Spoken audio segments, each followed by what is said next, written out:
আর কয়েকদিন পর 5ই মে 2013 সালে শাপলা চত্বরে যে ম্যাসাকার, সেটার 1 যুগ পূর্তি।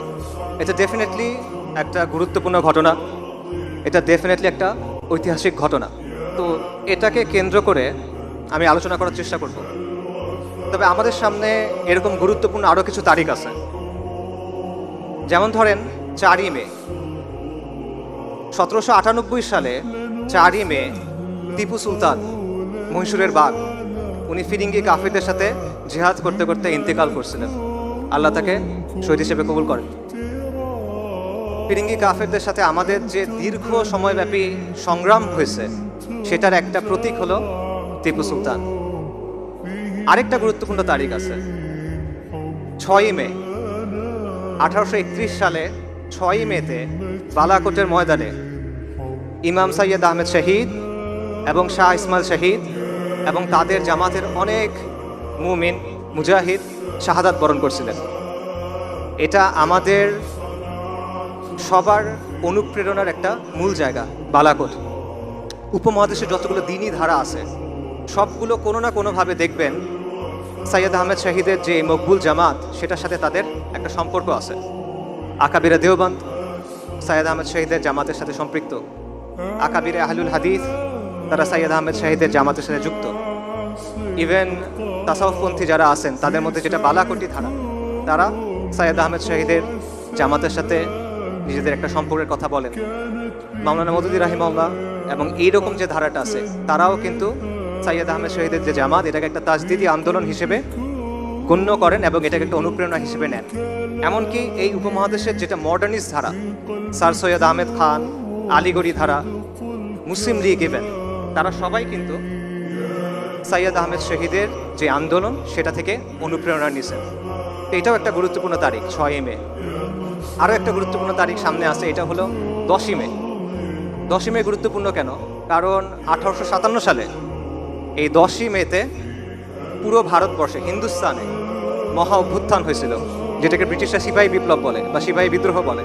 এটা আসলে সিপাহী বিদ্রোহ ছিল না, এটা ছিল ফিরিঙ্গি শাসনের বিরুদ্ধে হিন্দুস্তানের মানুষের, বিশেষ করে মুসলিমদের একটা সশস্ত্র অভ্যুত্থান। তো এটাও আমাদের আজাদির যে সংগ্রাম, সেটার খুব গুরুত্বপূর্ণ একটা অধ্যায়। এবং এই সবগুলো তারিখ দেখেন কাছাকাছি পড়ে গেছে, 4ই মে, 5ই মে, 6ই মে, 10ই মে। এবং আমি মনে করি এটা শুধুমাত্র তারিখগুলো কাছে পড়া না, এই ব্যাপারগুলো আসলে একটা একটার সাথে জড়িত। টিপু সুলতানের যে সংগ্রাম, সৈয়দ আহমেদ শহীদের যে সংগ্রাম, 1857 সালের সশস্ত্র অভ্যুত্থান, মহা অভ্যুত্থান এবং শাপলা চত্বরের যে ঘটনা, এই সবগুলো আমি মনে করি একই সুতোয় গাঁথা।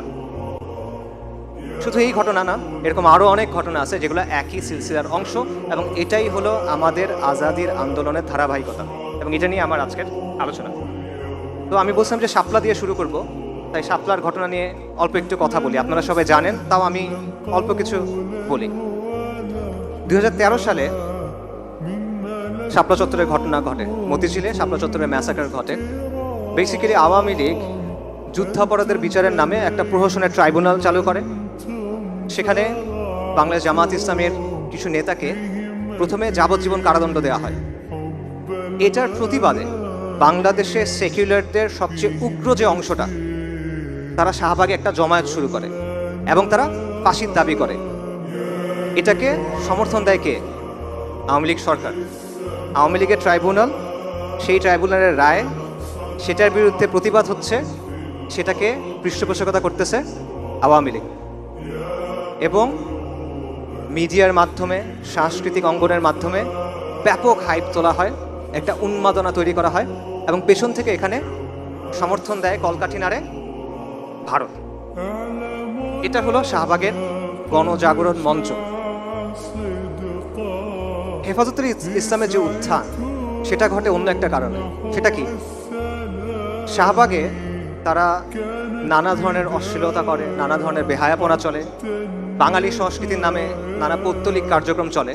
কিন্তু মূল যে ট্রিগার ছিল, সেটা হলো গণজাগরণ মঞ্চের যে অর্গানাইজাররা ছিল, যারা এর আয়োজক ছিল, এদের মধ্যে গুরুত্বপূর্ণ একটা অংশ ছিল ইসলাম বিদ্বেষী, ভয়ঙ্কর রকমের ইসলাম বিদ্বেষী। তারা বিভিন্ন ব্লগে আল্লাহ রসুল সাল্লাল্লাহু আলাইহি ওয়াসাল্লাম, সাহাবায়ে কেরাম রাদিয়াল্লাহু আনহুম আজমাইন এবং আমাদের আম্মা উম্মাহাতুল মুমিনিন রাদিয়াল্লাহু আনহুম আজমাইন তাদের নিয়ে প্রচণ্ড অশ্লীল কটূক্তি করে।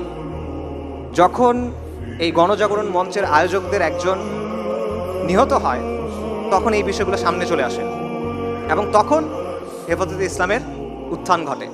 হেফাজতে ইসলাম 13 দফা দাবি নিয়ে সামনে আসে, যার মধ্যে প্রধান দাবি ছিল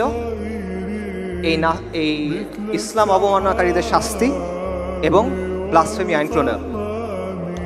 একদিকে সরকারের পৃষ্ঠপোষকতায় গণজাগরণ মঞ্চের আন্দোলন চলতেছে, অন্যদিকে সারা বাংলাদেশের ধর্মপ্রাণ মুসলিমরা সকল ঘরানার তারা হেফাজতে ইসলামের আন্দোলনকে সমর্থন দিচ্ছে।